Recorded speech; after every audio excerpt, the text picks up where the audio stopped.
So here we have the Audi A1 on a 17 plate. I'm going to start off by showing you around the outside of the car, and then we'll hop in and run through some controls on the inside. From the outside you can see it's a 5-door car with alloy wheels. Let's start off inside the boot and then work our way around the rest of the car from there. As we approach the back of the vehicle, you can see that we have plenty of boot space along with that 60/40 split folding rear seat should you wish to increase this space even further. Okay, so we're just going to work our way back round to the front of the car and then we'll hop in and run through some controls on the inside. But now that we've done a full circle of it, you can see it's in excellent condition the whole way round. Just briefly before we climb in, I think it's well worth seeing the interior from this exterior point of view. There's plenty to run through on the dashboard, so let's hop in and we'll do that right now. Okay, now that we're inside the car, we're going to start with the dials. On the left-hand side, we have the rev counter and coolant temperature gauge, and on the right-hand side, the speedometer and fuel gauge. In the middle, you can see the total miles for the car, which are 31,370. You can change the information that's displayed just above that by using buttons on the steering wheel. There are various different menus available, your audio, telephone, and your vehicle information as well. If we back out to the steering wheel, the buttons I was using a second ago are just over here on the left-hand side. We have stereo and phone controls over here on the right-hand side. Phone controls can only be used after such time as you pair the phone up to the car, which is done on the screen in the center just here.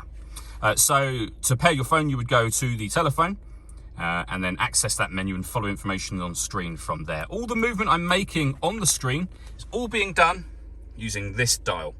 That dial will do virtually everything. The 4 buttons that surround it relate to the 4 corners of the screen, which I'll show you in a moment. And then you've got certain buttons just here where you can access things like, for example, your radio. So if I now go back up to the screen, you'll see we're on the radio menu. And I mentioned the 4 corners of the screen. Up in the top right-hand corner, you've got waveband. Press that button. You'll see we've got DAB, FM, and medium wave radio. We can go back a page again. If you want to listen to your own music, you can do. That's under the media heading. And again, up in that top right-hand corner, you can see the different ways in which you can listen to your music. So we've got SD memory card input, CD player, Audi's multimedia interface, and also Bluetooth audio. Below that, we have this button here. That turns off the stop and start. This car is designed to cut out when it's stationary in traffic to save you fuel. You can turn that system on and off. Back down to where the buttons were, we've got the main CD player, 2 SD memory card slots there, as you can see, and then air conditioning. So you can determine the temperature, the fan speed, and the direction of the air. When you're happy with those settings, that button turns your air conditioning on and off again. This one will recirculate the air that's in the car. That's a great way of heating it up or cooling it down quickly, depending on the temperature you set just here. Beneath that, we have a rear heated screen.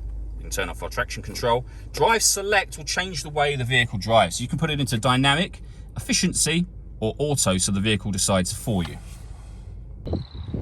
All that leaves me to say is thank you for taking the time to watch this video. If you'd like to come and see the car in person and have a test drive, please feel free to give us a call here at Surrey Specialist Cars. We'd love to hear from you soon.